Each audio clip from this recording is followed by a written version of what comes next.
భూమి మీద మన జీవితం ఎలా జీవిస్తే ప్రభువు మనం రెండో రాకడలో మనల్ని తీసుకుని పరలోకానికి వెళ్ళిపోతారు. ఆ పరలోక రాజ్యాన్ని, ఆ నిత్య రాజ్యాన్ని మనిషి పొందుకోవాలి అంటే ఎలా బ్రతకాలి, ఎలా జీవించాలి? దేవుని పిల్లలారా, ఎప్పుడు కూడా ఒక విషయాన్ని మనం బైబిల్లో ఆలోచిస్తున్నప్పుడు దేవుడు ఎంత మంచివాడు అంటే, పరలోక రాజ్యాన్ని నేను చేరాలి అని నువ్వు అనుకుంటున్నప్పుడు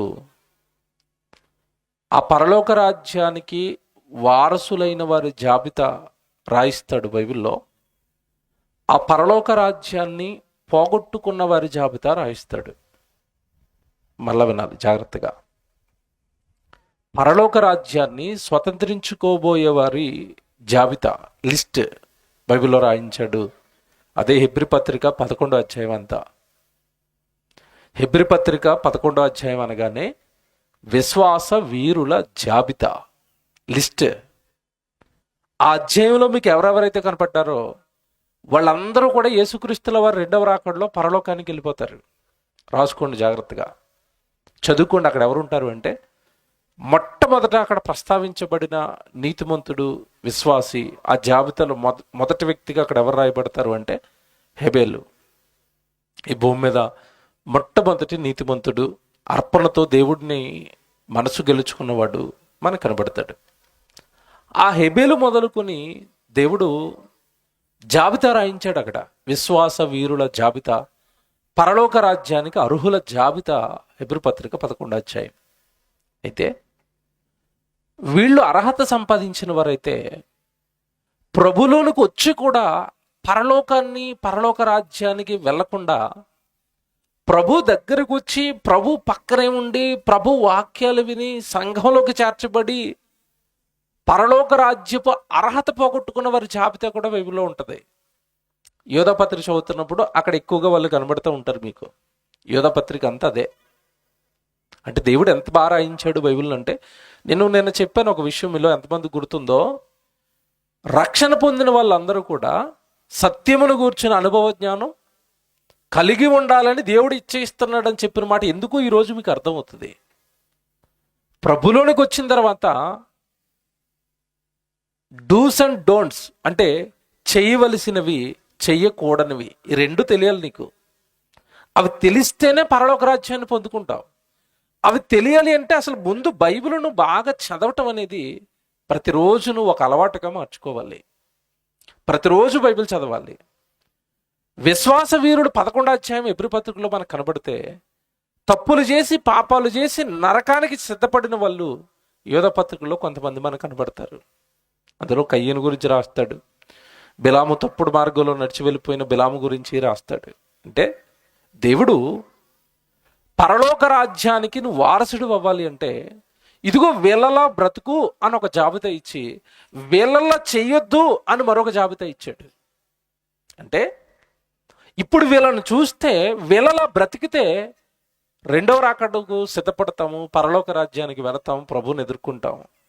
వీళ్ళలాగా తప్పు కూడా యాజ్ ఇట్ ఈజ్గా అదే కనపడుతుంది. బాలాకు రాజు ఇచ్చే ధనాన్ని ఆశించి వాడు పోగొట్టుకున్నాడు.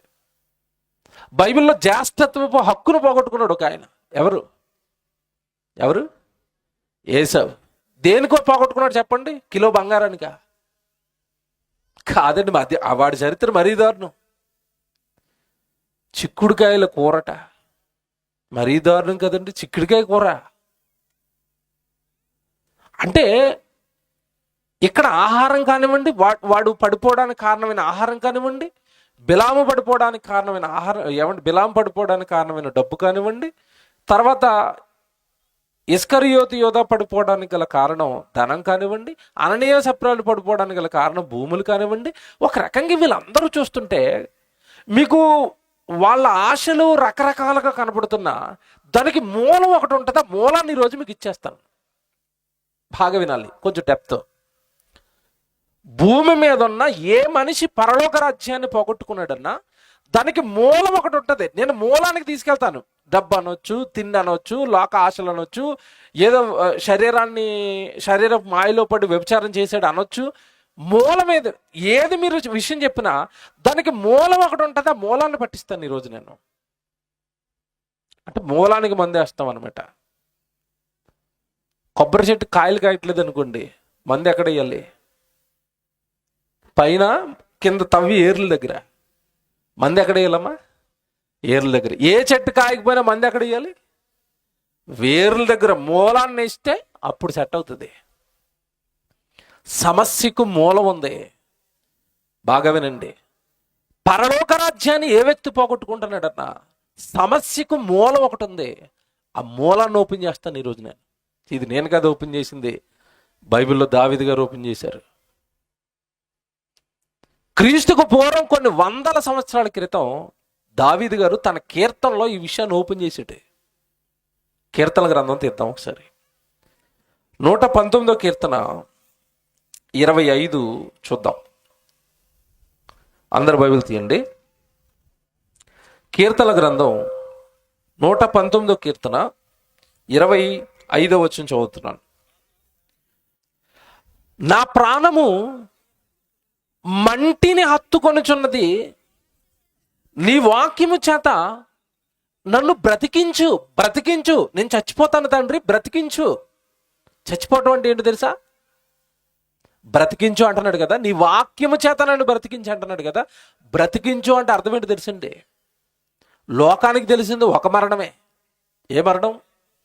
భౌతికంగా శరీరానికి వచ్చే మరణం. మనిషికి 2 మరణాలు ఉన్నాయని బైబిల్ చెప్పింది. ఏంటి రెండో మరణం చెప్పండి? భౌతికంగా శరీరానికి వచ్చే మరణం ఒకటైతే, ఆత్మ నిత్యాగ్ని దండంలో పడిపోవటమే రెండవ మరణం. భౌతిక మరణం పాపికి వస్తుంది, నీతిమంతుడికి వస్తుంది. రాదా? వస్తుంది.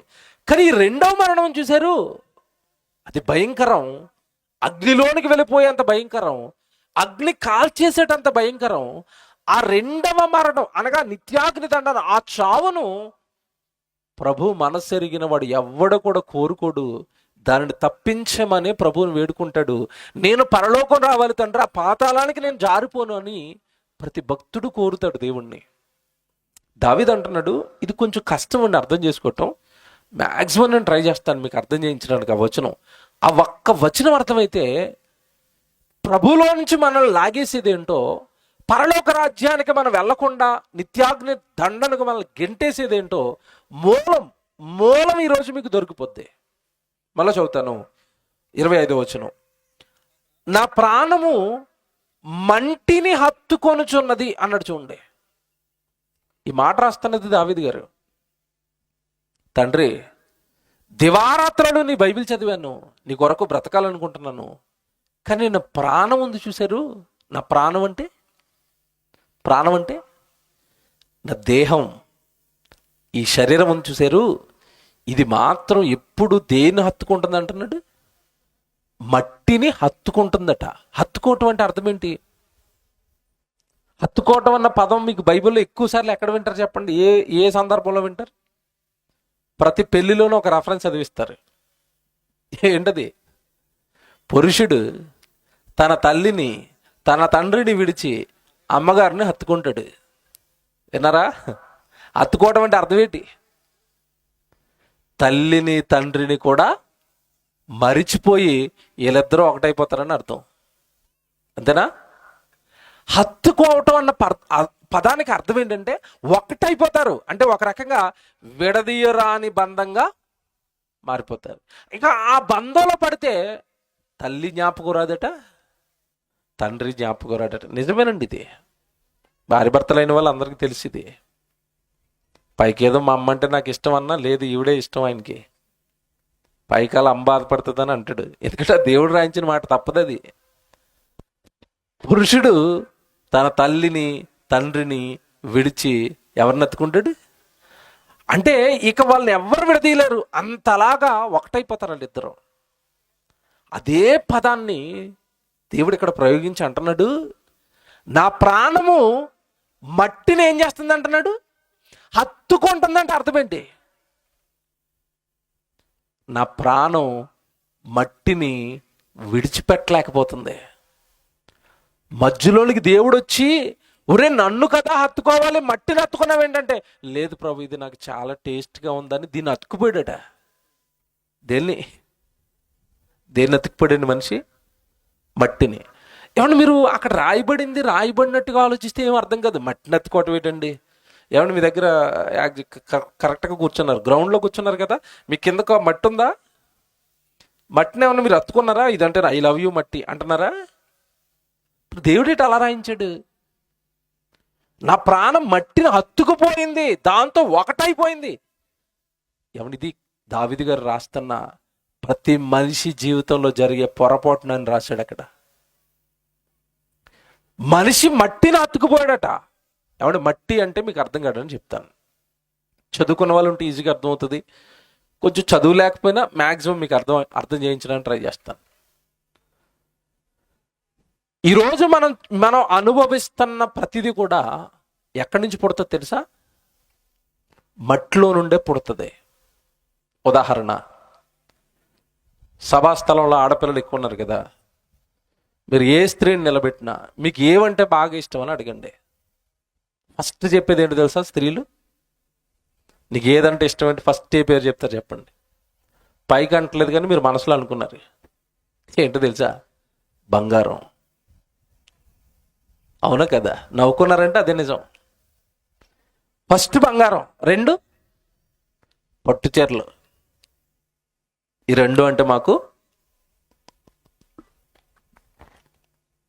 ఇష్టం. ఏమన్నా ఒక ఆయన జోక్ రాశాడు, నాకు గుర్తొచ్చినప్పుడల్లా నవ్వుకుంటానండి. అది కార్టూన్ వేసి పేపర్లో జోక్ రాశాడు ఒక ఆయన. ఏమని రాశాడంటే, భార్య భర్తల బంధం గురించి రాశాడు. రాస్తూ ఇద్దరు భర్తలు మాట్లాడుకుంటున్నారండి. ఫస్ట్ భర్త అంటున్నాడు, నా భార్యని నేను చాలా ప్రేమిస్తానన్నా, అయినా సరే నా భార్య ఎప్పుడు నన్ను పట్టించుకోదు, నా జీవితంలో ఎప్పుడు నాకు ఒకసారి కాళ్ళకి నమస్కారం కూడా పెట్టలేదు అన్నాడు. రెండో భర్త అంటున్నాడు, నా పరిస్థితి కూడా అదే, కానీ నా భార్య ఎప్పుడు నమస్కారం పెట్టలేదు, కానీ నా భార్య చీరలు మాత్రం రోజు నా కాళ్ళకి నమస్కారం పెడతాయని చెప్పాడు. వాడికి అర్థం అవ్వలేదు రెండో వాడికి. భార్య ఎట్టకుండా చీరలు నమస్కారం పెట్టడం ఏంటన్నా అంటే, నీకు ఏం చెప్పను తమ్ముడు, బీరువా ఓపెన్ చేయగానే అన్నీ వచ్చి కాళ్ళ మీద పడిపోతాయి అన్నాడు. మీకు ఏమర్థమైంది ఇప్పుడు? దేనికి బీరువా ఓపెన్ చేసినా అన్నీ వచ్చి కాళ్ళ మీద పడిపోతున్నాయట. అంటే బీరువా నిండా ఏమి నింపింది అమ్మగారు? ఎవడది జోక్ అయినా నిజం. అది ఎవరు బీరువా ఓపెన్ చేసినా ఏం కనబడతాయి? చీరలు. ఈ పురుషుడి బట్టలు అక్కడ సెలవులో పెట్టుకో పక్కన అంటది. ఎంత తీరి చూసినా 4 జతలు 5 జతలు 10 జతలు మించి ఉండవు అక్కడ. బీరువాలు నిండా ఏముంటాయి చెప్పండి? చీరలు. మార్కెట్లోకి ఏ కొత్త చీర వస్తే ఆ కొత్త చీర మా ఇంట్లో ఉండాలి. పుష్ప 2 చీరలట, ప్రజెంట్ ఫేమస్, దొరకట్లేదట ఆర్డర్లు పెట్టిన. ఆవిడ కట్టుకుందట ఆ సినిమాలో, అదే చీర కావాలని ఇప్పుడు ఒక ఆవిడ ఫంక్షన్కి రానండి గొడవండి. నాకు ఆ పుష్ప చీర తెస్తేనే పెళ్ళికి వస్తానంటుంది. ఏ సినిమా వస్తే ఆ చీర, ఏ డిజైన్ వస్తే ఆ డిజైను ఇంట్లోకి వచ్చేయాల. అంటే స్త్రీలకు ఎక్కువగా ఏది ఇష్టం? బంగారం, బట్టలు. ఓ మాట్లాడుతాను నేను, బంగారం ఎక్కడ దొరుకుతుందో ముడి పదార్థం ఎవరికైనా తెలుసా? జ్యువెలరీ షాప్లో అనుకోండి, నేను మూలానికి వెళ్ళమంటున్నాను వెనక్కి. ఎక్కడ దొరుకుతుంది బంగారం ఎవరికైనా తెలుసా? ఎక్కడి నుంచి తీస్తారో తెలుసా బంగారం? మట్టిలో, భూమిలో దొరుకుతుంది. బంగారం ఎక్కడ దొరుకుతుంది? భూమిలో. వెండి ఎక్కడ దొరుకుతుంది? భూమిలో. నీకు కనబడుతున్నది బంగారం అయినా దాని మూల పదార్థం, దాని మూలానికి వెళ్తే అది ఎక్కడి నుంచి పుట్టింది, ఎక్కడ పుట్టింది అంటే అది మట్టిలో పుడుతుంది. బట్టలన్నీ ఎక్కడి నుంచి పుడతాయి తెలుసా ఎవరికైనా? బట్టలు ఎలా పుడతాయి? పత్తి చెట్టు మొలిస్తే పత్తిని దూదిని దారాలుగా చేసి ఏం అల్లుతారు? బట్టలు చేస్తారు. అంటే బట్టలు వెనక్కి వెళ్ళిపోతే బట్టల మూలం కూడా ఏంటి చెప్పండి? ఇప్పుడు మట్టిలో నుండే పుడుతుంది. బట్ట మట్టిలో నుంచి పుడుతుంది, బంగారం మట్టిలో నుంచి పుడుతుంది. ఇంకా పురుషుల్ని అడగండి ఎవరినైనా నీకు బాగా ఏది ఇష్టం అంటే, వాళ్ళు చెప్పేది ఏంటంటే, చాలామంది పురుషులు సంసార సాగరాన్ని ఈదలేక ఒక 2 లక్షల డబ్బులు ఉంటే హ్యాపీగా ఉంటానన్నా అంటాడు. ఏమంటే బాగా వడ్డీలు కట్టలేకపోతున్నాను. డబ్బులు అంటే ఇష్టం. డబ్బుల గురించి మీకు ఎక్స్ప్లెయిన్ చేస్తాను. ఏమండి, ఇగో అందరు చూడండి నా వైపే. దీన్ని ఏమంటారు చెప్పండి?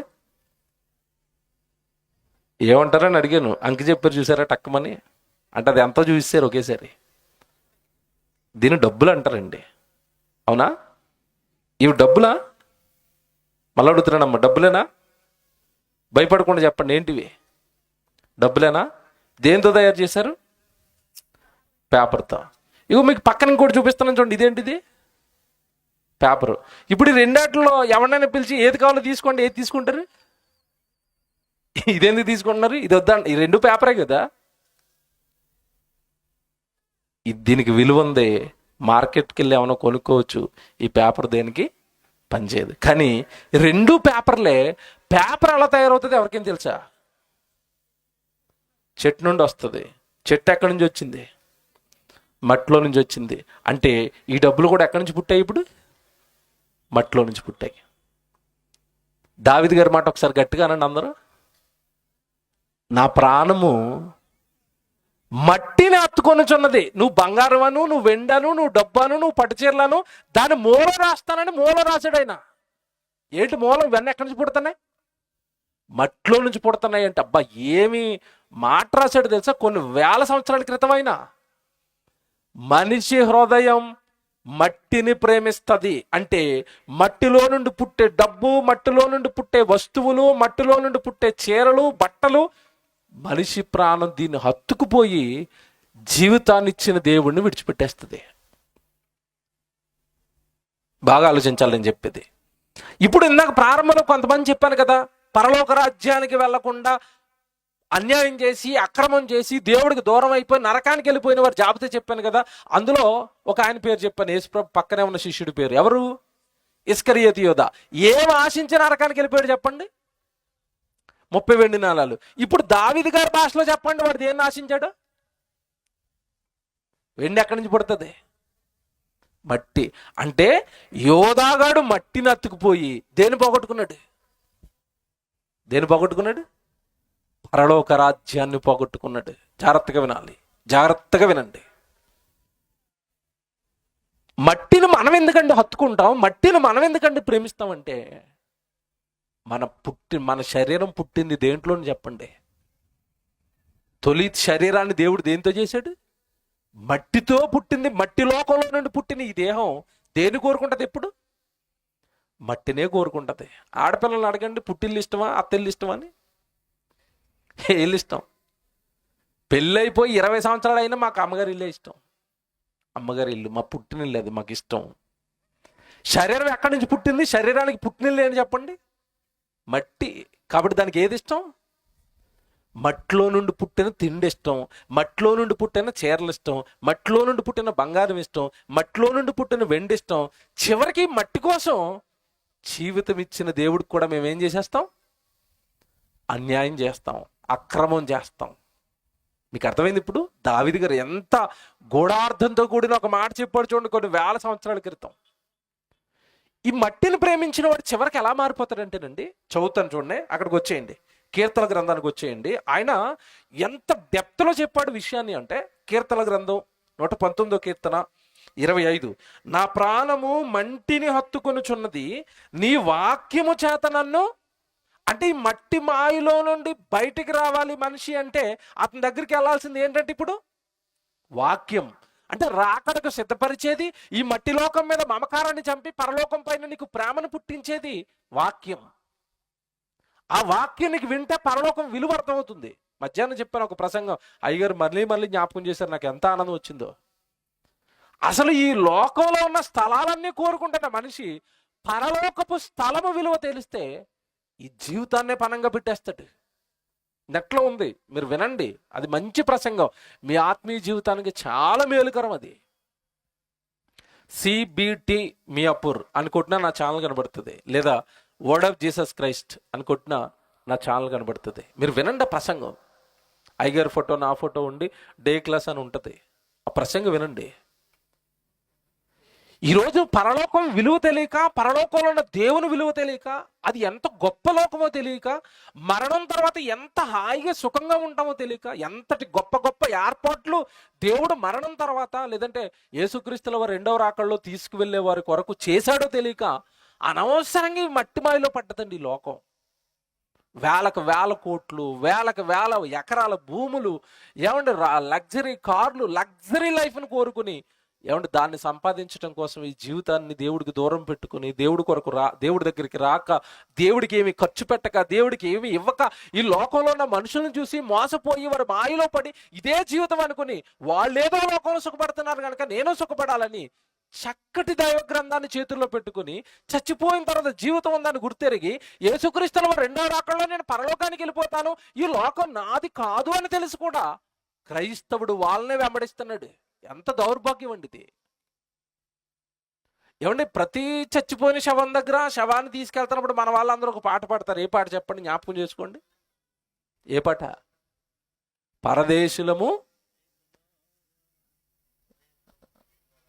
పరదేశులము ప్రియులార మనము పురం ఇది కాదు. ఏమండి, పాట ఎప్పుడు పాడుతున్నారు? అది చచ్చిపోయిన తర్వాత. చచ్చిపోయిన ఆయన ఏమైనా వింటాడు ఆ పాట? ఎండో.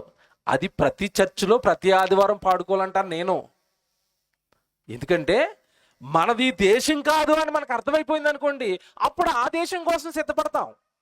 విచిత్రం ఏంటంటే చావు దగ్గర తప్ప ఇంకెక్కడ పాడరా పాట. మరి వీళ్ళకి ఎలా తెలుస్తుంది మన పరదేశం అని, మనది లోకం కాదు అని, పరలోకానికి సిద్ధపడాలి అని? ఇదిగో నా ప్రాణము మట్టిని హత్తుకుపోయింది, మట్టి లోకాన్ని మీద బాగా మమకారం పెంచుకుంది, మహాలోకాన్ని మర్చిపోయింది. దానివల్ల మనిషి జీవితం ఎంతటి ప్రమాదంలో పడుతుందో తెలుసా? చదువుతాను కిందకి 28 చదవండి. మీరు పైనుంచి చదువుకుంటూ రావాలి, టైం అయిపోతుంది నాకు. 28 వ్యసనముల వలన నా ప్రాణము నీరైపోయెను, నీ వాక్యము చేత. చూసారా, ఈ మట్టిని హత్తుకున్న వాడి ప్రాణమట వ్యసనాల పాలైపోద్దట. వ్యసనాలు అంటే అర్థం ఏంటి చెప్పండి అమ్మా? వ్యసనములు అంటే అర్థం ఏంటి? సిగరెట్ ఏంటది? వ్యసనం. కైని వ్యసనం. త్రాగుడు వ్యసనం. వ్యసనాలు అంటే ఇవేనా? ఇవన్నీ పురుషులు చేస్తారు. మరి స్త్రీలకి వ్యసనాలు ఏముండవా? దేవుడు పక్షపాతి కాదు, అందరు చేసి వ్యసనాలు చెప్తాడు. స్త్రీకి ఉండబెట్టి వ్యసనాలు. ఎందా చెప్పాను కదా, మార్కెట్లోకి ఏ కొత్త చీర వస్తే ఆ కొత్త చీర మా ఇంట్లో ఉండాలి. ఇది స్త్రీలకి చీరల వ్యసనం అంటాను నేను. తప్ప బంగారం ఏమంటే బంగారం నాకు బంగారం పెట్టుకోవడంలో మీకు ఏదైనా ఇష్టం ఉంటే పెట్టుకోండి. కొంతమందిని అండి అసలు చూడలేమండి. చెవు ఉంటుందండి ఇక్కడ, యాక్చువల్గా చెవుకి కింద ఇక్కడ చిన్న రంధ్రం వేసి ఇక్కడ పెట్టుకుంటారు కొంతమంది, తప్పులేదు.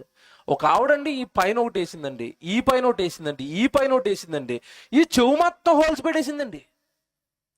ఎక్కడ పెట్టింది, ఇక్కడ పెట్టింది, ఇక్కడ పెట్టింది, ఇక్కడ పెట్టింది, ఇక్కడ పెట్టింది. ఈ చెవు అంతా ఉంది, ఈ చెవు అంతా ఉంది, మొత్తం ఈ చేతుల నిండా ఉంగరాలు ఉన్నాయి, మెడ నిండా దగ మెరుస్తుంది, బట్టలు వేసుకునండి, చివరి కూడా ఇక్కడ పెట్టిందండి ఒకటి. అట్లేవో అంటారట. ఇంకా ఆవిడని చూస్తే ఎటు చూసినా బంగారమే. బయటికి వెళ్తే ఇంటికి వస్తుందన్న గ్యారంటీ లేదు. ఎందుకు? చైన్ దొంగలు ఎక్కువైపోయారు. మధ్యలో ఆవిడని కిడ్నాప్ చేయొచ్చు, చంపేయచ్చు. ఎందుకు అంత ఒంటి నిండా అంత బంగారం ఎందుకు వేసుకుందంటే ఆవిడికి బంగారపు వ్యసనం. కొంతమందికి డబ్బు వ్యసనం, కొంతమందికి కార్లు వ్యసనం, కొంతమందికి లగ్జరీ లైఫ్ వ్యసనం. దేవుడు బైబిల్లో దాన్నే జీవపు డంబం అంటాడు. అంటే ఉన్నదానికంటే ఎక్కువగా ప్రపంచానికి కనబడాలని ఆశపడటం, ఇచ్చిన స్థితి కంటే ఓవర్గా కనబడాలని ఆశపడటం తప్పండి అది. నీకు జీవితాన్ని ఇచ్చినప్పుడే జాగ్రత్తగా వినండి. నీకు జీవితాన్ని ఇచ్చినప్పుడే నువ్వు దేవుడికి ఎలాగ ఉపయోగపడతావో దేవుడికి తెలిసి నీకు కావలసిన స్థితి దేవుడు నీకు ఇస్తాడు. నిన్ను ఉంచాల్సిన స్థితిలోనే నిన్ను ఉంచుతాడు. ఆ స్థితి దేవుడికి ఉపయోగపడాలి. దట్స్ ఇట్, అంతే. అంతే తప్ప లోకంలో ఉన్నవారు ఎవరినో చూసి వాడు మేమని ఇందాక అయ్యగారు చెప్తున్నారు కదా, అనిల్ అంబానీ గారి గట ఇల్లు ఉందట. ఎంత? 6,000 కోట్లు. ఆయనకున్న దాన్ని బట్టి ఆయన ఇల్లు కట్టుకుంటాడు. ఇప్పుడు అనిల్ అంబానీ గారిని చూసి నేను ఇల్లు కట్టుకోవాలని అలాంటి ఇల్లు ట్రై చేశాను అనుకోండి, నేను ఎక్కడ దేవుడి కోసం బతుకుతాను? ఇక రాత్రి పగలు ఎవరిని లూటీ చేద్దాం, ఎవరిని దొంగతనం చేద్దాం, ఆ కోట్లు ఎలా సంపాదిద్దాం? ఇంక దేవుడు ఉంటాడా నా జీవితంలో? మీరు చెప్పండి. అత్యాశ, దురాశ మనిషి జీవితాన్ని నాశనం చేస్తుంది. ఓ మాట అడిగినండి, ఇస్కరియోతు జీవితంలో ఏమన్నా, ఇస్కరియోతు యోధా జీవితంలో ఏమన్నా లోటు ఉందా? మిమ్మల్ని అడుగుతున్నాను, లోటు ఉందా? ఎవడో వాడి జీవితం గురించి నేను ప్రసంగం చేశానంటే గంటన్నర మాట్లాడాను ఇస్కరియోతు యూదా జీవితం గురించి. నెట్లో ఉంటుంది, నా ఛానల్ ఓపెన్ చేయగానే ఫస్ట్ వాడి బొమ్మ కనపడుతుంది నా ఛానల్ ఓపెన్ చేయగానే. ఏటో మరి అలా సెట్ అయింది, యూట్యూబ్ కూడా అలా సెట్ చేశాడు. నా ఛానల్ ఓపెన్ చేయగానే అయ్యగారు కనబడతారు. ఎవరు? ఇస్కరియోతు యోధా. ఏమంటే వాడి జీవితం ఎంత గొప్పగా ఉందో చెప్తాను, మీరు బాగా ఆలోచించండి. 12 మంది శిష్యుల్లో ఒక శిష్యుడిగా జాయిన్ చేసుకున్నాడండి. అసలు యేసు ప్రభు శిష్యుడిగా ఉండటమే ఒక భాగ్యం. 12 మందిలో ఒకడు వీడు. ఆ రోజు యేసుక్రీస్తుల వారు తన శిష్యులకండి ఎక్స్ట్రా సూపర్ పవర్స్ ఇచ్చాడు. ఏంట పవర్స్ చెప్పండి? అలా నడుచుకుని వెళ్తున్న వాడు గుడ్డోడు, నీకు కళ్ళు వచ్చేయాలరా అన్నారు అనుకోండి శిష్యులు, వాడికి ఏమొచ్చేస్తాయి? కళ్ళు వచ్చేస్తాయి. కుంటోడికి కాళ్ళు వచ్చేస్తాయి. దెయ్యాలు వెళ్ళగొట్టిన వాడి దెయ్యాలు వెళ్ళగొట్టవచ్చు. యేసుక్రీస్తుల వారు ఎలాంటి అద్భుతాలు సూచక్రియలు చేశారో అవే సేమ్ పవర్స్ ఇచ్చాడు వాళ్ళకి, మహాశక్తులు ఇచ్చాడు. వాటన్నిటిని మీరు ప్రజల మధ్య సూచక్రియలు అద్భుతాలు చేస్తూ నా రాజ్య సువార్తను ప్రకటించండి నాయన అన్నాడు. అంటే ఇస్కరియోతు యోధా ఎంత గొప్పవాడు అంటే మీకు అర్థం కాదు, మీకు చెప్తాను వాడు గొప్పతనం మీకు అర్థం కావడానికి. మీ ఊరు ఎర్రగొండ్లపాలెం కదా. ఈ ఎర్రగొండ్లపాలెంలో ఎవరైనా చచ్చిపోని శవాన్ని బతికించేస్తున్నారు అనుకోండి, వాడి ఇంటి దగ్గర జనం ఎలాగుంటారో నాకు చెప్పాలా, అతని పేరు ఎలా ఉంటుందో మీరు చెప్పాలి. పోనీ ఇది మీకు అర్థం కాదు, కరోనా టైంలో ఒక ఆయన పసరమందు తయారు చేశాడు. ఏంటంటే ఆయన పేరు గుర్తుందా? ఆనందయ్య మందా, ఆనందయ్య అనుకుంటున్నాను నాకు తెలిసి. పసరమందు వేస్తే కరోనా తగ్గిపోతుందంటే ఫేమస్ అయిపోయి టీవీలోకి ఎక్కించాడు. ఏమండి? నెల్లూరు ఆనందయ్య అట, అదే అనుకుంటాను మ్యాక్సిమం. మీరు చూడండి, ఆయన ఇల్లు ఎప్పుడైతే అతను ఫేమస్ అయిపోయాడో కరోనాకు మందు కనిపెట్టాడని, ఆ ఊరు నిండా వేల మంది జనం అండి. మీకు తెలుసో లేదా, ఊరోళ్ళు ఆనందయ్యకి నమస్కారం పెట్టి ఊర్లోంచి గెంటేశారు బయటకు ఉండని. ఎందుకంటే ఆ ఊరంతా ట్రాఫిక్ జామ్ అయిపోయిందండి. ఆ ఊరంతా ప్రజలండి ఆనందయ్య అనుకుంటా ఆయన ఇంటి చుట్టూ వేలాది మంది జనం కరోనా మంది కోసం. గ్రామస్తులు నమస్కారం పెట్టి ఊరు బయటకు పంపించారు ఆయన్ని. గవర్నమెంట్ అప్పట్లో స్థలం కూడా ఇచ్చింది ఇక్కడ తయారు చేయని మందని. ఇది ఎందుకు చెప్పానంటే మీకు, ప్రజలందరూ ఒక రోగాన్న పడి చచ్చిపోతున్నప్పుడు అతను ఒక మందు కనిపెట్టాడు అనేసరికి అంత తండోపతండాలుగా ప్రజలుంటే, ఏమన్నా యేసుక్రీస్తుల వారి శిష్యులు అనగానే ఏమైనా సామాన్యులు అనుకుంటున్నారా? చచ్చిపోయిన శవాన్ని కూడా బ్రతికిస్తున్నారా అంటే అప్పట్లో వాళ్ళకి ఎంత పేరుంటది, ఎంత ఖ్యాతి, ఎంతమంది ఫాలోవర్స్ ఉంటారు మీరు ఆలోచించండి. యేసుక్రీస్తుల వారు అంత గొప్ప జీవితాన్ని ఇస్తే వాడి మనసు మాత్రం ఈ దైవ కార్యక్రమాల మీద లేదు. దేని మీద ఉంది? వెండి వెండి వెండి కాదు, మట్టి. ఇంత గొప్ప స్థితిని దేవుడిచ్చినా వాడు మట్టి పాలు ఎందుకు అయిపోయాడు, వెండి పాలు ఎందుకు అయిపోయాడు అంటే, ఇదిగో 28వ వచనం ఇప్పుడు బాగా చదువుకోవాలా. 28వ వచనంలో ఏమంటున్నాడు? వ్యసనముల చేత నా ప్రాణము నీరైపోయెను, నీ వాక్యము చేత నన్ను. అంటే వెండిని ఆశించటం, డబ్బును ఆశించటం, ఈ లోకంలో ఉన్న దేన్ని నువ్వు అతిగా ఆశిస్తున్నా అది నీకు వ్యసనమే అనేసాడు దేవుడు.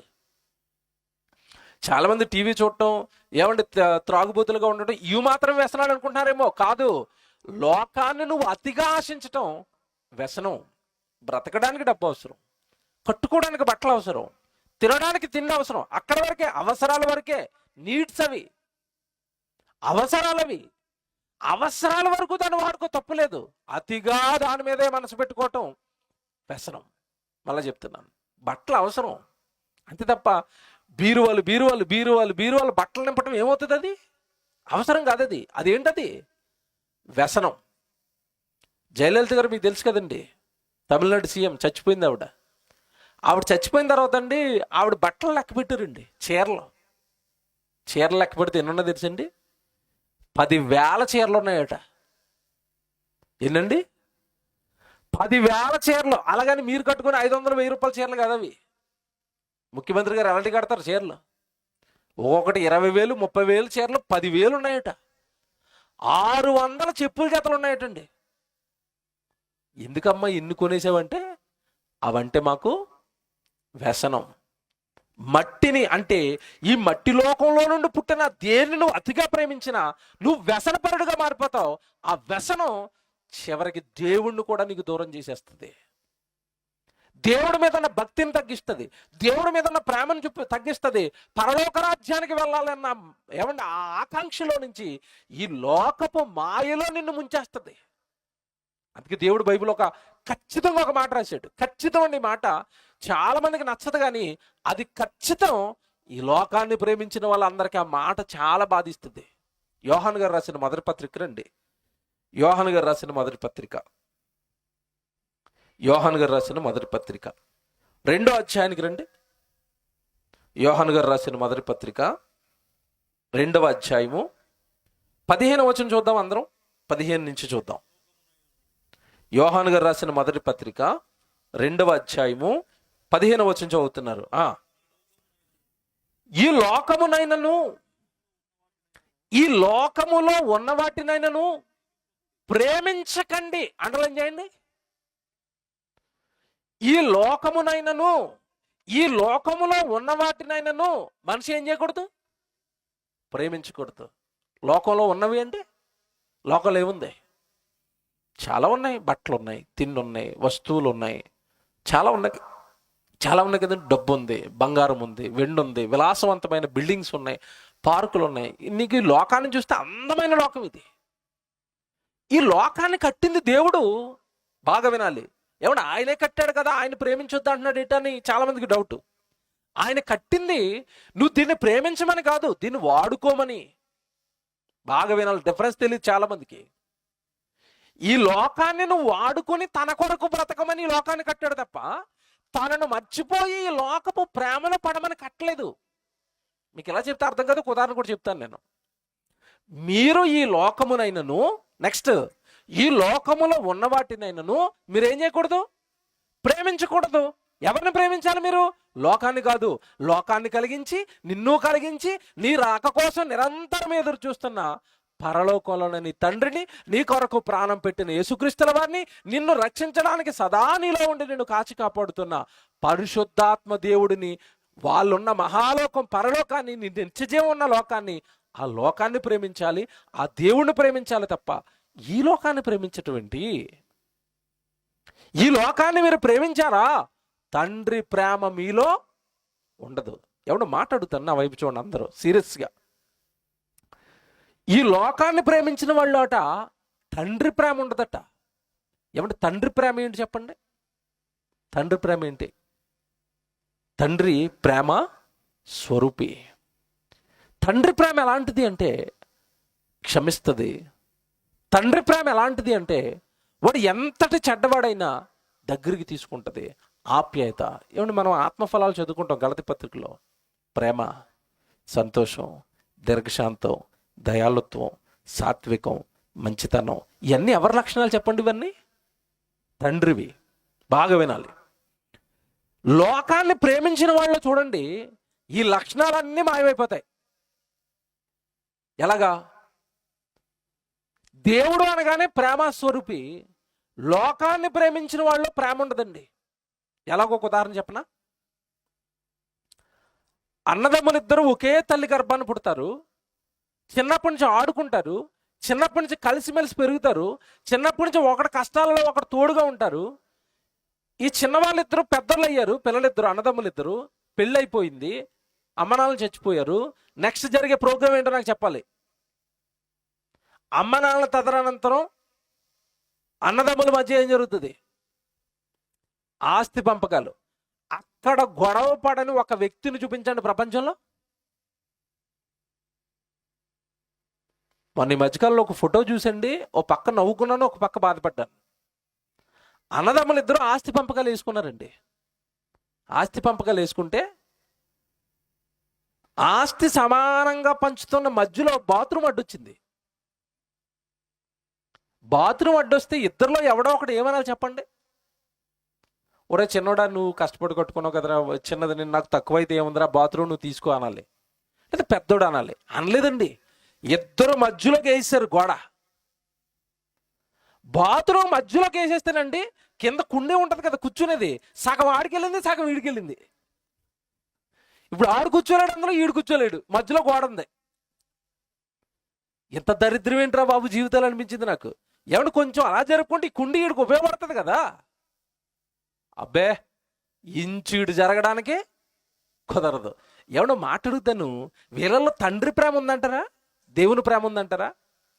దేవుడు అనగానే ఇచ్చేసేవాడు, దేవుడు అనగానే త్యాగం చేసేవాడు, దేవుడు అనగానే క్షమించేవాడు, దేవుడు అనగానే జాలిపడేవాడు, దేవుడు అనగానే పోలేరా నువ్వు తీసుకోరా అనేవాడు. వీళ్ళలో ఆ ప్రేమ ఉందా? మీరు ఈ లోకాన్ని ప్రేమిస్తే వాళ్ళలో ఏముండదట?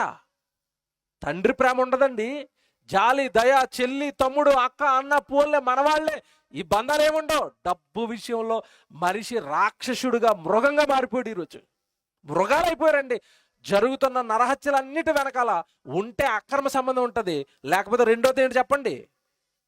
ధనం, డబ్బు. డబ్బు కోసం తల్లి లేదు, డబ్బు కోసం తండ్రి లేడు, డబ్బు కోసం అన్న లేదు, డబ్బు కోసం నాన్న లేడు. చంపేస్తారు, వీధిని పడేస్తారు, కొట్లాడతారు, గొడవాడతారు. పబ్లిక్గా ప్రజల మధ్యలోకి వచ్చి ఎవడు తన్నుకోవడాలు, కొట్టుకోవడాలు, తిట్టుకోవడాలు, ఇవన్నీ మనం చూడలేదండి.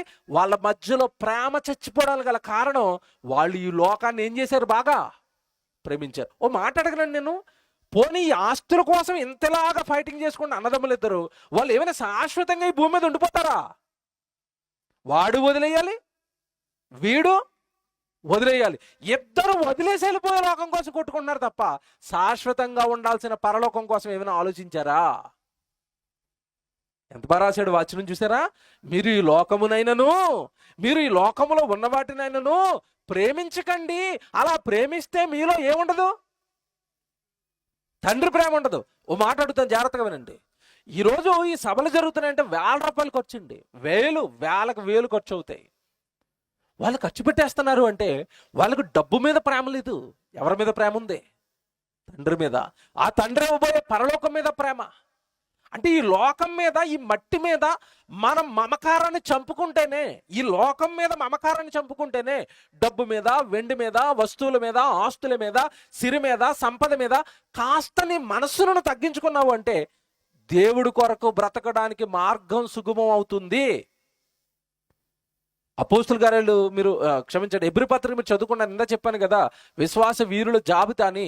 అక్కడ మీరు అబ్రహాము, ఇస్సాకు, యాకోబుల గురించి దేవుడు ఒక మాట రాస్తాడు అధ్యాయంలో మీరు చదువుకుంటే.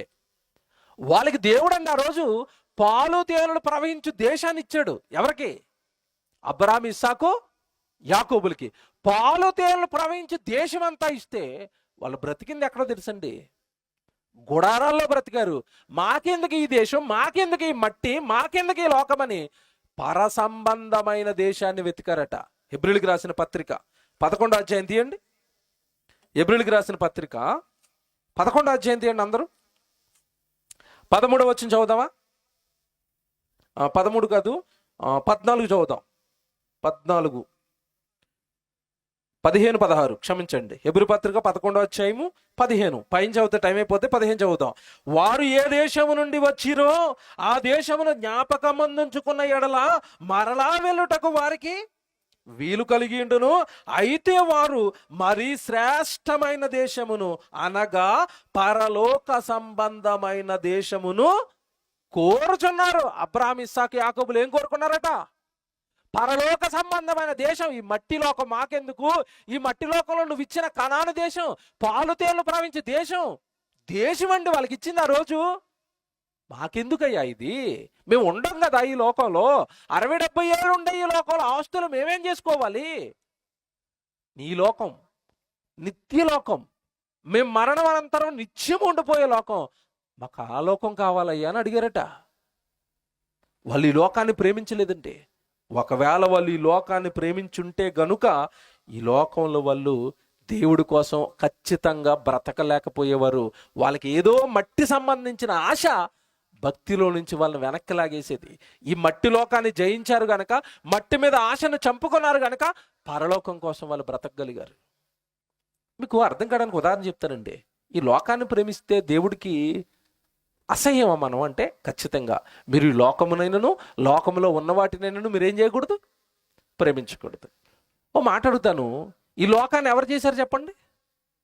ఎవరు చేశారమ్మా? దేవుడే చేశాడు, అంతేనా? దేవుడు చేసిన లోకాన్ని ప్రేమించి దేవుడికి అన్యాయం చేస్తే ఎలా ఉంటుందంటే, మీకు అర్థం అవ్వడానికి ఉదాహరణ చెప్తాను. కొడుక్కి బిర్యానీ అంటే బాగా ఇష్టం. కొడుక్కి బిర్యానీ అంటే బాగా ఇష్టం. ఆకలితో వచ్చి అమ్మని అడిగాడు, అమ్మా బిర్యానీ చేసి పెట్టమ్మా అన్నాడు. అయ్యో కొడుకు ఆకలితో ఉన్నాడు, బిర్యానీ అడిగాడు కదా అని చక్కగా అన్ని రకాలు వేసి అదిరిపోయేలా బిర్యానీ వండింది రుచిగా. కొడుకుని పిలిచింది, కంచం పెట్టింది, బిర్యానీ వేసింది, దాంట్లో తింటున్నాడు. బిర్యానీ తింటున్నప్పుడు ఆ టేస్ట్కి, ఆ రుచికి అసలు మనోడు మంత్రముగ్ధుడు అయిపోయాడు అనమాట. బబ్బబ్బబ్బబ్బా ఏముందమ్మా బిర్యానీ అని బిర్యానీ మాయలో పడిపోయి ఆ టేస్ట్ని అనుభవిస్తూ అనుభవిస్తూ అనకూడని ఒక మాట అనేసేటి. ఏమన్నాడు అంటే, అసలు ఈ బిర్యానీ ముందు నువ్వు కూడా వేస్ట్ అమ్మా అన్నాడు. బాగుందా డైలాగ్? బాగోలేదా? అప్పుడు అదే కంచం తీసి నెత్తినేసి కొడుతుంది. కొట్టి ఆడికి జీవితంలో మళ్ళీ బిర్యానీ వండుతుందా? మీకు అర్థమైందా నేను ఎందుకు చెప్పాను ఉదాహరణ? అమ్మ చేసిన బిర్యానీని తిను, ఆస్వాదించు, కానీ బిర్యానీని అమ్మ కంటే గొప్ప చేయకు. అమ్మ తట్టుకుంటుందా? అమ్మ తలుచుకుంటే అలాంటి బిర్యానీలు 100 వండుతుంది. బిర్యానీ ముందు నువ్వు వేస్ట్ అంటే ఇది ఎలాగైతే ఉంటుందో, ఈ లోకపు మాయలో పడిపోయి ఒరే నా దగ్గరికి రా దేవుడి దగ్గరికి అంటే, లేదు డాడీ నేను బిజీగా ఉన్నాను కొంచెం సంపాదనలు అంటే, దేవుడికి కూడా అలాగే ఉంటుంది. చిచ్చి చిచ్చి అదేంటి అందులో పడ్డవు? జీవితం ఇచ్చింది నేను కదా, అవసరాల కోసం కలిగించాను కదా లోకాన్ని. చివరికి ఆ లోకపు మాయలో పడి, లోకపు ఆశలో పడి, ఆ వ్యసనాలలో పడి నాకు దూరం అయిపోయావేంటి? క్షమించను, అస్సలు క్షమించను నిన్ను, నిత్యరాజ్యానికి అస్సలు తీసుకోండి నిన్ను అంటున్నాడు. నేను నీ అవసరాల కోసం చేశాను రా, దాన్ని వాడుకో. ఏమండి, కారు దేనికోసం చెప్పండి? నేను మీటింగులు తిరగడానికి కారు, నేను మీటింగులు తిరుగుతాను, తీసుకొచ్చి ఆ మూలన నడుస్తాను. ఇలా దాన్ని ఎప్పుడు చూసుకుంటూ నా కారు అండి, ఇది నా బంగారం అండి, ఇది నా వెండండి, ఇది నా కొండ అండి అని దానికి పూజలు చేస్తానా? దేనికి? కారుకి. చేశాను అనుకోండి ఎలాగుంటుంది?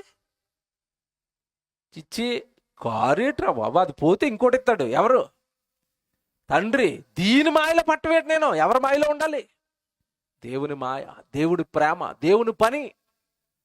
కార్లు, బిల్డింగులు, ఆస్తులు, ఇల్లులు, పొలాలు నీ అవసరానికి ఉపయోగపడతాయి తప్ప అవి నీ ఆత్మను రక్షించలేవు. యోబు గ్రంథం తీయండి. యోబు గ్రంథం పాట రెడీ చేయండి. యోబు గ్రంథం తీయండి, 20వ అధ్యాయం 19వ వచనం. యోబు గ్రంథం 20వ అధ్యాయం 19వ వచనం చదవండి బైబిల్లో. వారు బేదలను ముంచి, వారు బలాత్కారము చేత ఒక ఇంటిని ఆక్రమించుకొనినను దానిని కట్టి పూర్తి చేయరు. 20వ వచనం బాగా అండర్లైన్ చేసుకోండి. యోబు గ్రంథం 20వ అధ్యాయం 20వ వచనం. వారు ఎడతెగక ఆశించిన వారు. దేన్ని ఆశించారు? ఎడతెగక. ఈ లోకాన్ని, మట్టిని, ఈ లోకంలో ఉన్న వస్తువులను ఎడతెగక ఆశించారట.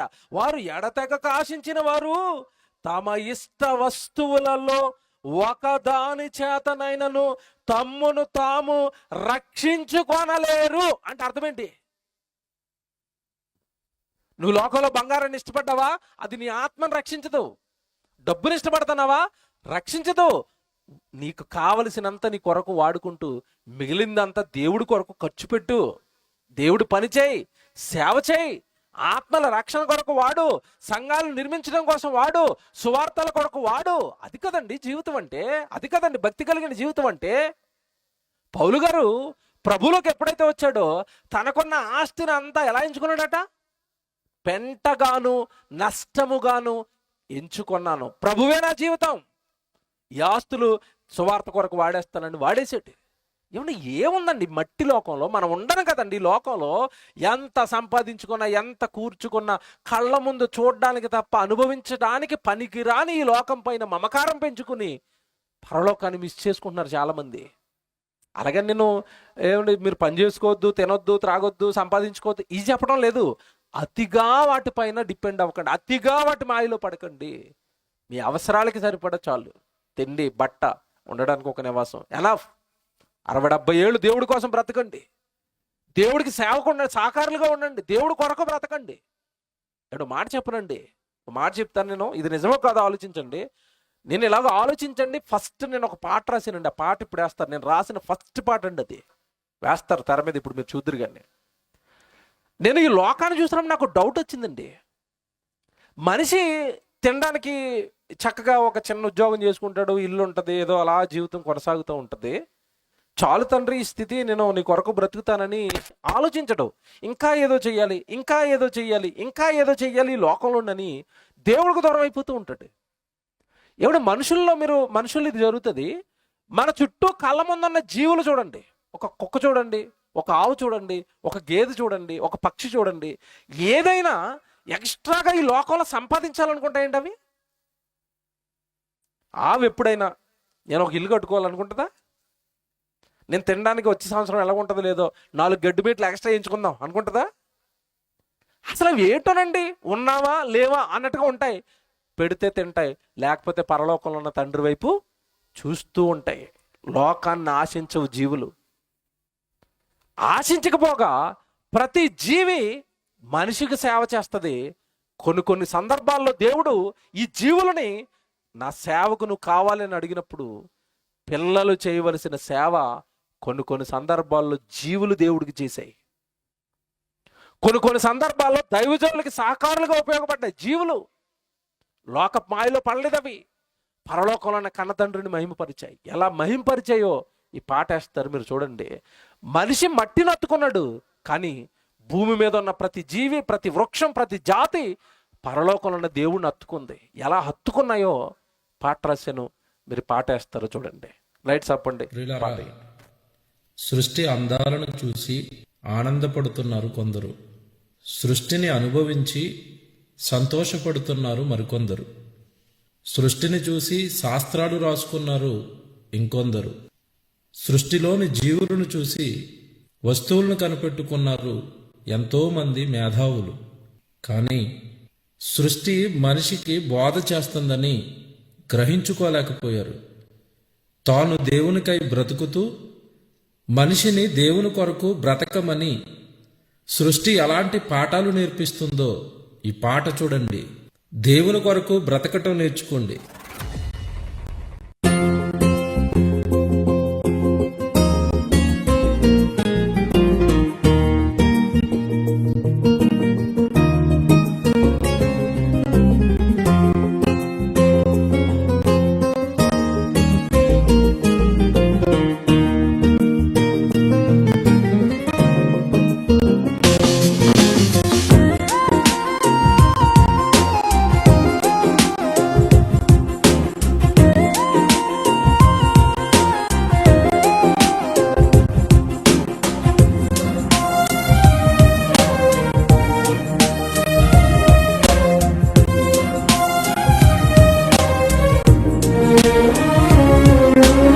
సృష్టిని ధ్యానించి జీవిత పాఠం నేర్చుకో, సృష్టికర్తను సేవించి నిత్య జీవం చేరుకో.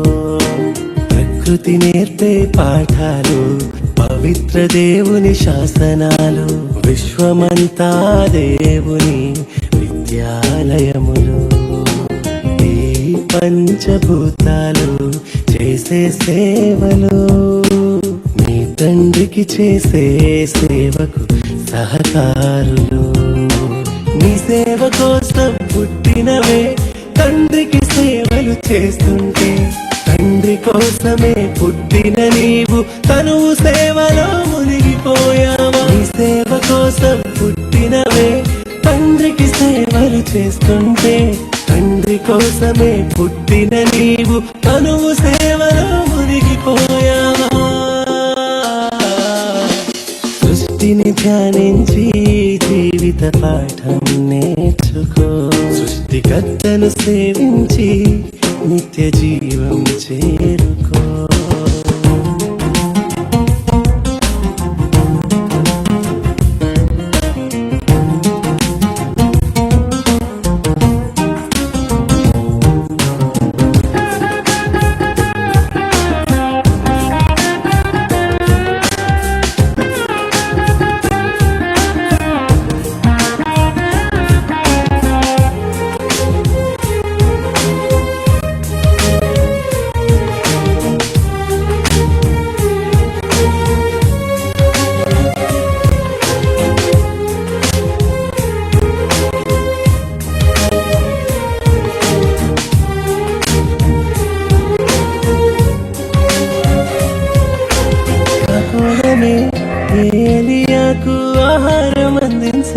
లేదా?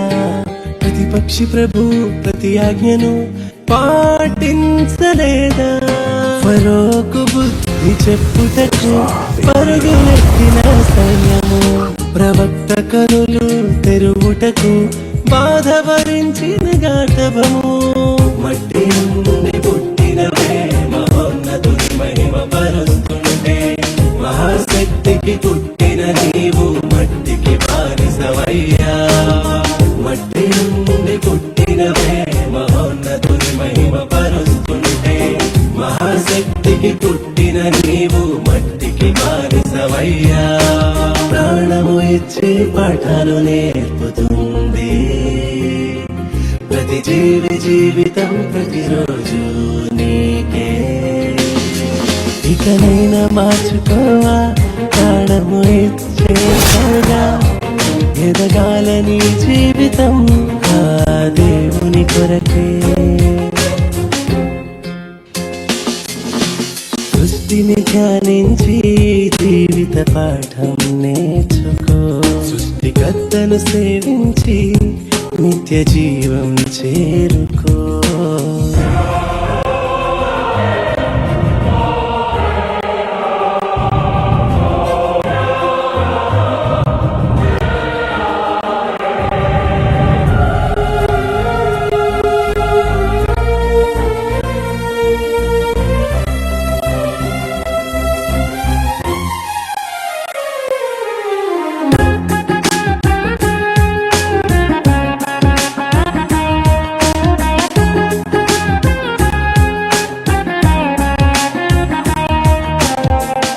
కట్టుటకు ప్రాణమిచ్చిన మత్స్యమును నీవు మరిచావా?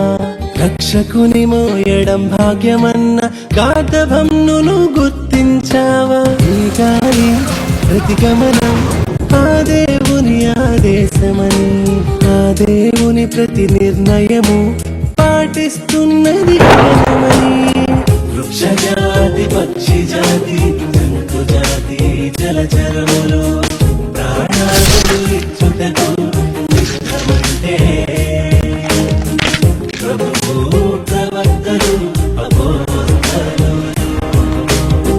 హతసాక్షులుగా మారి సాక్ష్యమిస్తే, తండ్రి బాధను గ్రహించి శరీరమును సమర్పించి బ్రతుకవా. సర్వలోక సువార్తకై ప్రాణము పెట్టి జీవ గ్రంథంలో చేరి ప్రభు రాకకై సిద్ధపడవా. సృష్టిని ధ్యానించి జీవిత పాఠం నేర్చుకో, సృష్టికర్తను సేవించి నిత్య జీవం చేరుకో.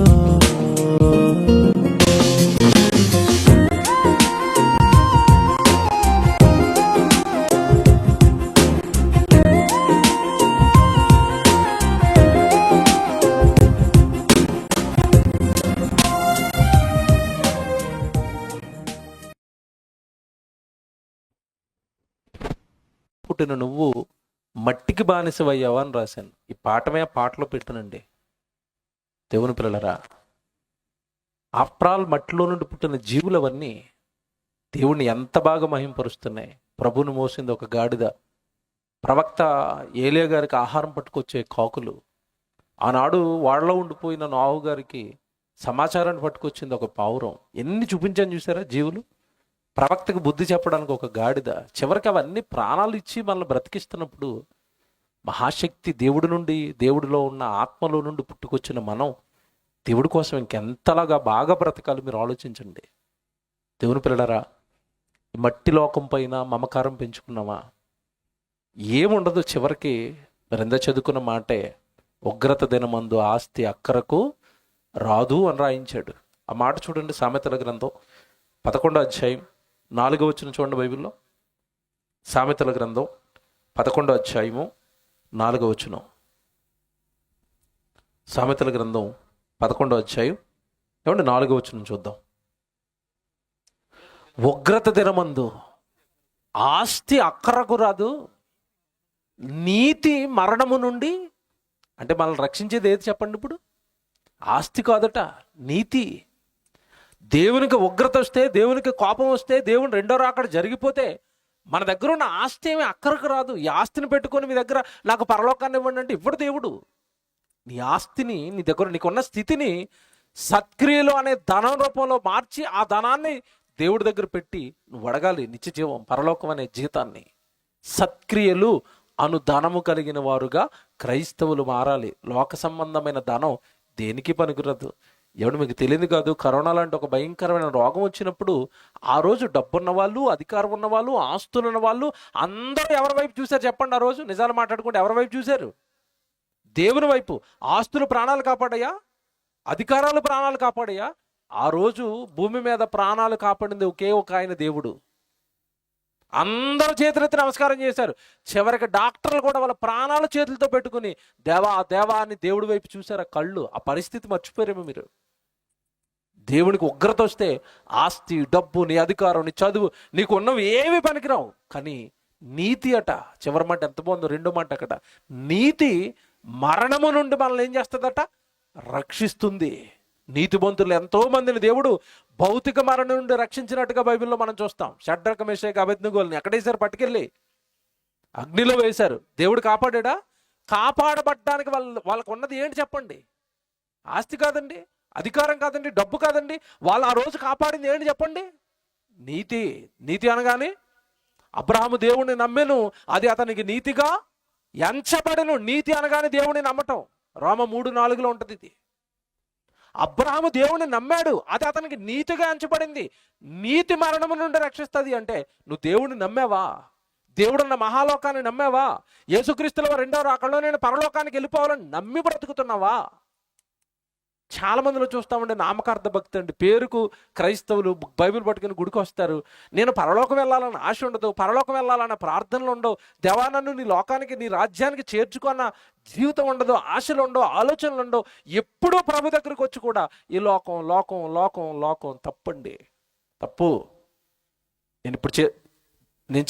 నేను చూపించిన 2 వచనాలు, యోబు 20:20, ఇప్పుడు చదువుకుంటున్న సామెతలు 11:4, ఈ 2 పక్కన పెట్టి చదువుకోండి.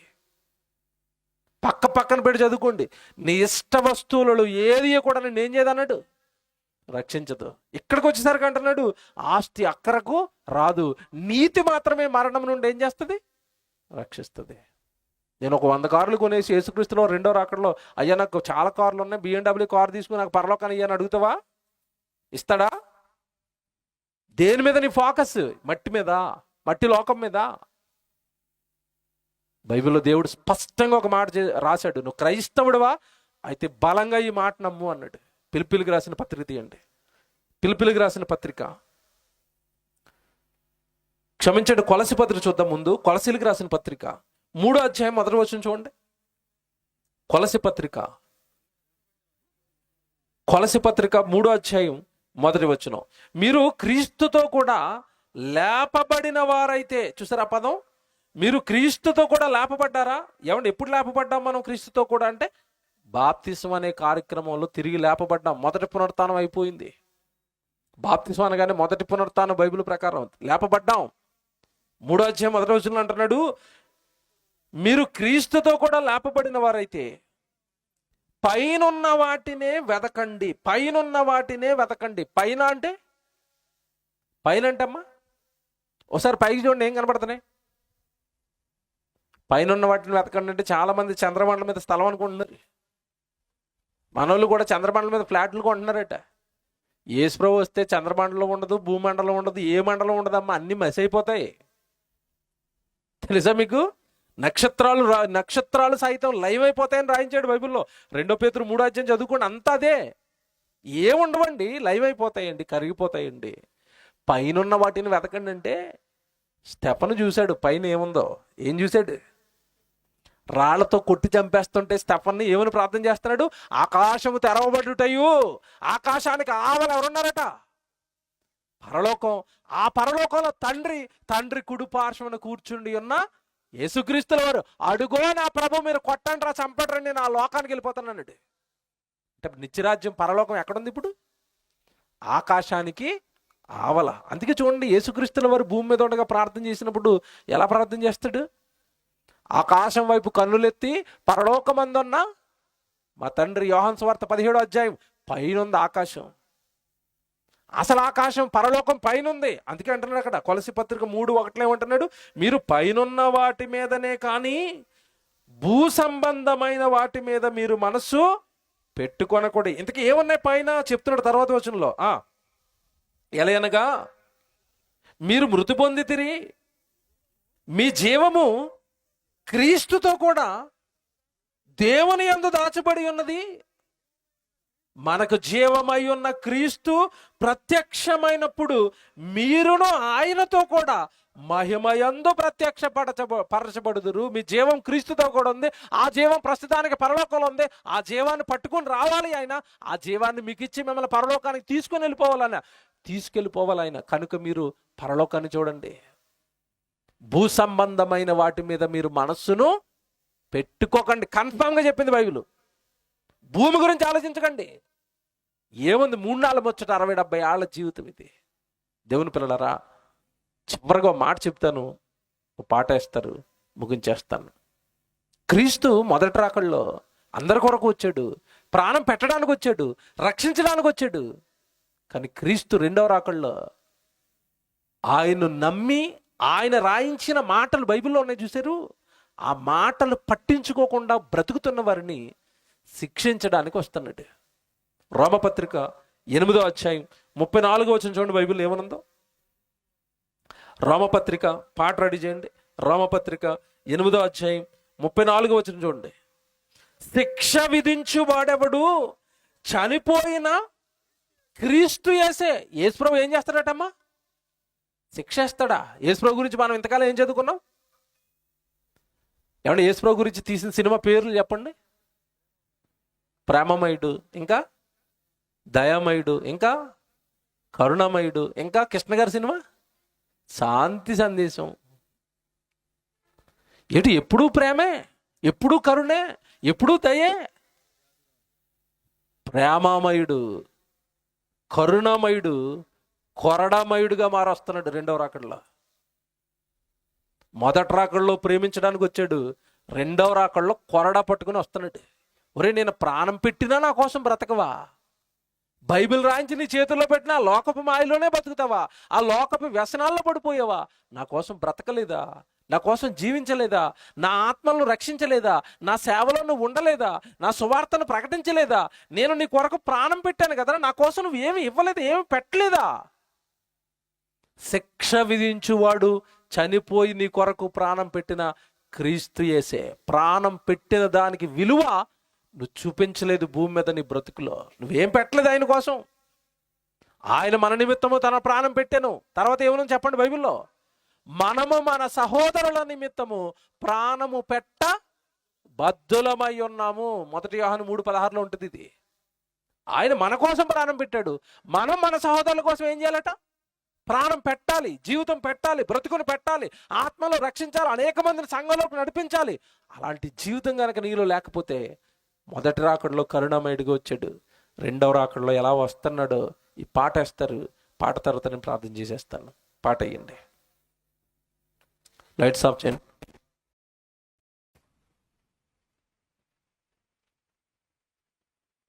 ప్రియులారా, సృష్టి అందాలను చూసి ఆనందపడుతున్నారు కొందరు, సృష్టిని అనుభవించి సంతోషపడుతున్నారు మరికొందరు.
రక్షకుడై వస్తున్నాడు. రక్షకుడే శిక్షకుడై వస్తున్నాడు. దయచూపే దేవుడే దహించుటకు నిలుచున్నాడు. దయచూపే దేవుడే దహించుటకు నిలుచున్నాడు. ప్రేమను పగగా చూపించి ఆరని అగ్నిని నీపై కురిపించి, ప్రేమను పగగా చూపించి ఆరని అగ్నిని నీపై కురిపించి, తరతరాలుగా తరగని శిక్షకు తరలిస్తున్నాడు. తరతరాలుగా తరగని శిక్షకు తరలిస్తున్నాడు. రక్షకుడే శిక్షకుడై వస్తున్నాడు. రక్షకుడే శిక్షకుడై వస్తున్నాడు.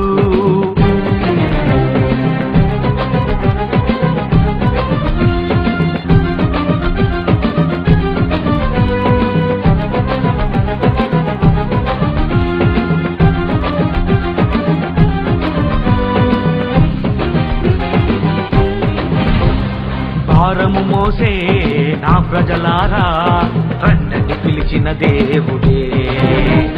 భారము మోసే నా ప్రజలారా రండని పిలిచిన రక్షకుడే. అక్రమమును చేసే మీరు పొండని చెప్పే ఆగడియే. అక్రమమును చేసే మీరు పొండని చెప్పే ఆగడియే. పరలోకానికి పోలేక ఈ లోకానికి రాలేక, పరలోకానికి పోలేక ఈ లోకానికి రాలేక, ప్రేమామయుడే ప్రేమించువాడని పొరపాటు పడుతున్నావా?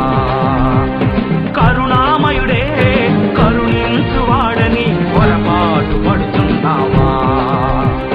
పాతాళానికి పోవాలి, అగ్నికి ఆహుతి కావాలి.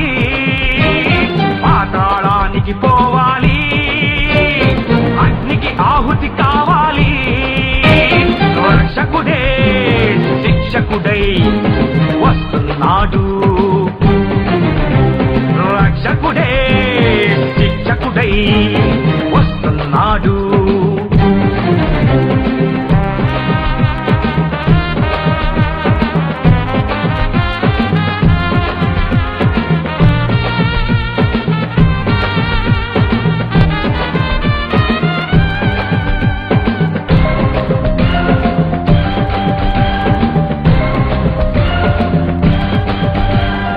అవిధేయులను జలప్రళయంలో ముంచేశాడు ఆనాడు.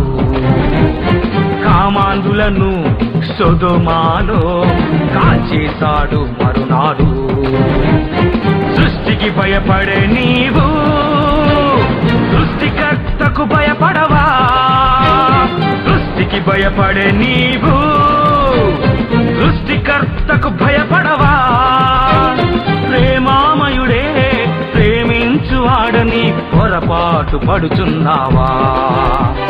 కరుణామయుడే కరుణించువాడని పొరపాటు పడుచున్నావా? పాతాళానికి పోవాలి, అగ్నికి ఆహుతి కావాలి. పాతాళానికి పోవాలి, అగ్నికి ఆహుతి కావాలి. రక్షకుడే శిక్షకుడై వస్తున్నాడు. రక్షకుడే శిక్షకుడై వస్తున్నాడు.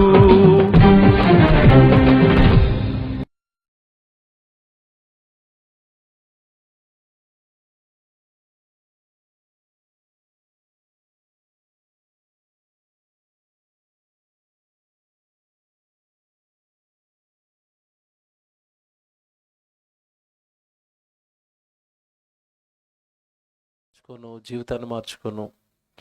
నా జీవితంలో ఉన్న వ్యసనాలు, పాపాలు, వ్యభిచారాలు, దొంగతనాలు, అబద్ధాలు, మోసాలు, పాపపు జీవితాన్ని కొనసాగిస్తాను ప్రభులోకి వచ్చిన తర్వాత కూడా అంటే ప్రేమమయుడిగా మొదటి రాకల్లో వచ్చాడు. కొడ పట్టుకుని దహించే అగ్నితో రెండవ రాకడలో రాబోతున్నాడు. ఇది కేవలం భక్తిహీనుడికి. తను భక్తిగా బ్రతుకుతాను అంటే ప్రేమమయుడు నిన్ను నిత్యరాజ్యంలోనికి చేర్చుకుని నిత్యము సదాకాలము ఆయన వెన్నంటి నిన్ను పెట్టుకుని ప్రేమానురాగాలతో నిత్యజీవం ఎప్పుడూ ఆనందపడే లోకాన్ని దేవుడు నీకు ప్రతిఫలంగా ఇస్తాడు. నిర్ణయాలు మీవి. 2 రోజుల మహాసభలు మిమ్మల్ని ఆయనకు దగ్గర చేయడానికి, ఆయన గురించి ఆలోచింప చేయడానికి, ఆయన రాజ్యం గురించి మీరు ఆలోచిస్తారు, ఆయన రాకడకు మీరు సిద్ధపడతారు, ఈ లోకము నుండి, లోకపు పాపాల నుండి మీరు దూరం అవుతారు అన్న ఒకే ఒక ఉద్దేశంతో కన్వీనర్స్ ఈ సభలు ఏర్పాటు చేశారు. సహకరించి చక్కగా సభలు జరగడానికి మరి సహకరించిన తమ్ముళ్ళు ఆనంద్కి, అలాగే తమ్ముడు ప్రదీప్కి నా ప్రత్యేకమైన వందనాలు. అలాగే ముఖ్యంగా మరి సభలు ఎంత బాగా జరుగుతున్నాయంటే ముఖ్య కారకులు, సేవకులు అగస్టిన్ అయ్యగారికి కూడా నా ప్రత్యేకమైన వందనాలు తెలియజేస్తున్నాను. ప్రార్థన చేసుకుందాం.